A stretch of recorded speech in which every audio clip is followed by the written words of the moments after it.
like a buttercup. You're a Barbie doll. Show them all what I'm made of. Strut down the hall. Won't stop till I get enough. Welcome back, everybody. It's January 2nd, 2025 already, and, well, we're diving right into a story that's really gripped the nation. I think, a mass shooting in Queens, New York just last night. Yeah. 10 teenagers shot outside a concert venue. Pretty stark way to start the new year. Definitely is. And we're going to be going through breaking news reports, eyewitness accounts to try to give everyone listening the clearest picture of what happened. Right. Yeah. And I think one of the things that's really striking about this is the location, right? Jamaica, Queens. Yeah. Known for its vibrant, diverse community. Yeah. So, this is going to have a lasting impact. And I think understanding that community context is going to be really crucial to grasping the full weight of what happened here. Absolutely. So, picture this New Year's Day, late at night, just after 11:15 p.m., the Amazura Concert Hall buzzing, there's energy there, Right. a line of people waiting to get in the anticipation's in the air. Oh, yeah. And then chaos, 10 teenagers, all between 16 and 19 years old, caught in a sudden hail of gunfire. It's really a chilling reminder of how quickly celebration can turn to tragedy. And, thankfully, it sounds like all the victims are expected to survive. Yeah. But the psychological wounds of something like this, they can be really profound. So we're talking about potential PTSD, anxiety, fear. The echoes of this night could stay with them for years. Yeah, it's really, we're going to unpack what we know so far, but CBS New York is reporting that 4 male suspects just approached the crowd outside the venue and just fired around 30 rounds. Wow. Think about that for a second. 30 rounds fired into a group of teenagers. Just indiscriminately. And then they fled the scene in a light-colored sedan with out-of-state plates.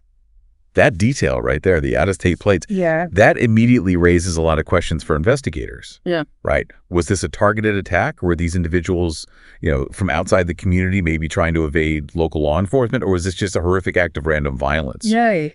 They could be exploring all those angles, the police, I imagine. And, it makes you think someone somewhere must have seen something, right? Yeah. And the police are appealing for witnesses. They're emphasizing how crucial public cooperation is in these cases. It's a reminder that we all have a role to play, I think, in seeking justice. It really illustrates that kind of delicate balance between law enforcement and the community. Yeah. Especially these high-profile incidents. Yeah. Building trust is paramount. Will witnesses feel safe coming forward? Right. Will they trust the police to handle the information sensitively and effectively? Exactly. These are all questions that are going to be looming large in the aftermath of something like this. Meanwhile, inside the venue, there's a private event underway with about 90 people in attendance. Imagine that contrast. Oh, yeah. A night of celebration indoors while outside the scene of utter terror unfolds. It adds another layer of complexity. Were the individuals outside the intended target, or were the shots fired indiscriminately? Right. I mean, this is another piece of the puzzle that investigators are going to have to try to put together. It's hard to fathom the sheer chaos of that moment. Victims rushed to local hospitals, 6 to Jamaica Hospital Trauma Center alone, and the report mentioned injuries ranging from gunshots to the leg, foot, arm to grazed wounds on the back. And we have to consider the ripple effect on those hospitals. Oh, absolutely. Think about the strain on resources, especially on a night like New Year's Eve, when emergency rooms are often already stretched thin. Oh, for sure. So the influx of victims from a mass shooting like this puts immense pressure on the entire system. And let's not forget the emotional toll on the medical professionals, right, who are tasked with treating these victims. Right. They're dealing with the immediate physical trauma, but also the potential long-term psychological impact of an event like this. Yeah. It's a heavy burden to carry. Absolutely. And it raises questions about the preparedness of our healthcare system to deal with these types of events, right? Are there enough trauma surgeons on hand? Yeah, are there adequate resources for mental health support? These are issues that we need to address as a society. For sure. It's a stark reminder, I think, that gun violence isn't just a statistic. It's a reality that impacts communities, families, individuals in really profound ways. Yeah. And it begs the question, how do we as a society even move forward from here? That's the big question, isn't And it? it's easy to get caught up in the immediate aftermath of something like this. Right. But the impact of a shooting like this goes so far beyond just this one night. Absolutely. The community of Jamaica, Queens is resilient, but something like this is going to leave scars. Yeah. We're talking about a heightened sense of fear, a potential erosion of trust in law enforcement, Yeah. and of course the economic impact on local businesses. Oh, yeah. And we haven't even touched on the long-term recovery for the victims themselves. Yeah. You know, the physical wounds might heal, Yeah, but that psychological trauma that can linger for years. it can, and that's where understanding, really the nuances of trauma become so crucial. Yeah. I mean, imagine, a 16-year-old who is just excited to celebrate the new year with their friends, now facing a potential lifetime of anxiety flashbacks, difficulty with social interaction. Oh, yeah. These are invisible wounds that demand attention and resources.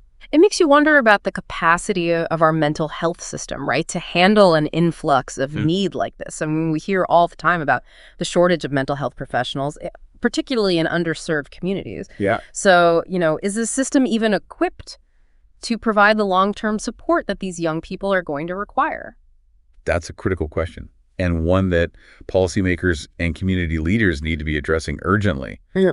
The aftermath of a mass shooting isn't just about law enforcement and immediate medical care. It's about, providing that comprehensive support, both physical and emotional, for the long haul. And while we're talking about long-term implications, we can't ignore the elephant in the room. Right. The issue of gun violence in America, this isn't an isolated incident. Sadly, no, it's not. Mhm. This tragedy fits into a larger, very disturbing pattern. Yeah. Yeah. And the ease with which firearms can be obtained in this country that contributes to the frequency of these events. Yeah. And, we don't know yet, obviously, the specifics of the firearms used in this case, but it's a question that'll undoubtedly be part of the investigation and the broader conversation. It's a conversation that so often gets bogged down in political rhetoric, but, at its core, this is about people. Exactly. It's about families and communities just shattered by senseless violence. That's a point we just can't afford to lose sight of. Behind the statistics, behind the headlines, Yeah. are real people whose lives have been irrevocably changed. So where do we go from here? What can we learn from this tragedy? What can we do to prevent it from happening again? There are no easy answers. Right. But asking these questions is the first step. Yeah. We need to examine the root causes of gun violence. We have to look at the effectiveness of existing policies and consider what more can be done to create a safer society. And, this isn't just about policy, though. Right. It's about individual responsibility, fostering a culture of respect and understanding, and addressing the underlying social and economic factors that contribute to violence. You're hitting on such a crucial point. Mm-hmm. This isn't just a law enforcement issue or a mental health issue. Right. It's a societal issue. We all have a role to play in creating a world where violence is not the answer. And while we search for those solutions, we can't forget about the victims of this tragedy. Absolutely not. They deserve our support, our compassion, our commitment to building a better future. They do. And their resilience in the face of such unimaginable trauma It's unbelievable. is a testament to the strength of the human spirit. Yeah. And I think we can honor their experience by working towards a future where events like this become the exception and not the norm. As we learn more about this shooting in the coming days and weeks, we'll continue to delve into the complexities, seeking not just answers, but understanding. Right. And perhaps through that understanding, we can find a path toward healing and meaningful change. So to recap, we've dissected the events of the shooting itself, explored the immediate aftermath and the impact on the victims, the community, local resources, and touched on the broader issues of gun violence and trauma, and acknowledged the really difficult questions that this event raises. This deep dive has gone beyond, just recounting the facts. Yeah. We've explored the nuances, the human impact, and the larger context in which this tragedy unfolded. And as we wrap up, we want to leave everyone listening with this. We can choose to be overwhelmed by the darkness of this event, or we can choose to find a spark of hope. Yeah. In the resilience of the victims, the dedication of the first responders, and the unwavering commitment of those working towards a safer future. It's a choice we all face, not just in the wake of tragedies like this, but in our daily lives, right? Yeah. How will we respond to the challenges that we face? Mm-hmm. What will we do to create a world where these events are no longer commonplace? These are questions worth pondering as we move forward. It's, as we dig deeper into this shooting, Yeah. what really strikes me is the contrast between the immediate chaos and then the long, slow process of healing that lies ahead for everyone, Yeah, it is a stark juxtaposition. Right. We often see these events through the lens of breaking news, Right. the flashing lights, the urgent reports. Yeah. But the true impact unfolds over weeks, months, even years. Yeah. And it's not just the victims themselves. Yeah. It's the families grappling with the trauma of their loved ones, the community left reeling from this shock, and, the first responders who witnessed the carnage firsthand. Exactly. The ripple effects, they extend so far beyond that immediate scene. Yeah. And that's where the need for comprehensive support comes in. Right. We're talking about counseling services, support groups, community outreach programs, a whole network of resources to help people navigate the aftermath of a tragedy like this. And, it makes you wonder, are those resources even readily available, especially in communities that might already be facing, systemic challenges? That's a critical question. Access to mental health care is a significant concern across the country. And events like this only exacerbate those existing disparities. For sure. We need to ensure that resources are equitably distributed, that there are culturally competent services available, and that, there's no stigma attached to seeking help. It's a reminder that healing is a journey, not a destination. It is.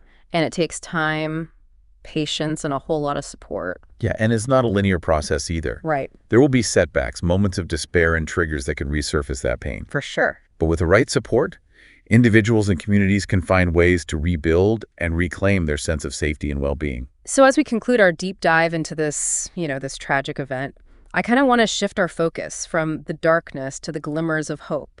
We've talked about the resilience of the victims, the dedication of the first responders, and the commitment of those working tirelessly to address the issue of gun violence.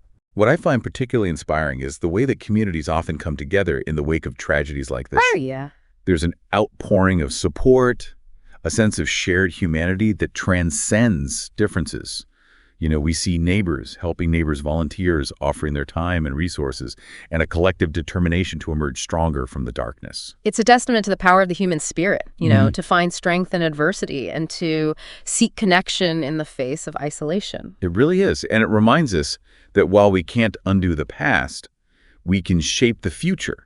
Absolutely. By learning from this tragedy, by demanding better policies, by supporting those who are hurting, and by fostering a culture of empathy and understanding, we can work towards a world where events like this become less and less frequent. So as we sign off today, we just want to leave everyone with this thought. What will you do to contribute to that future? How will you channel the emotions that this event has evoked into meaningful action? It's a question worth pondering, a challenge worth embracing, and a journey we must undertake together. Absolutely. Sound the alarm. I'm coming up. We'll have a ball. I'm sweet like a buttercup. You're a Barbie doll. Show them all what I'm made of.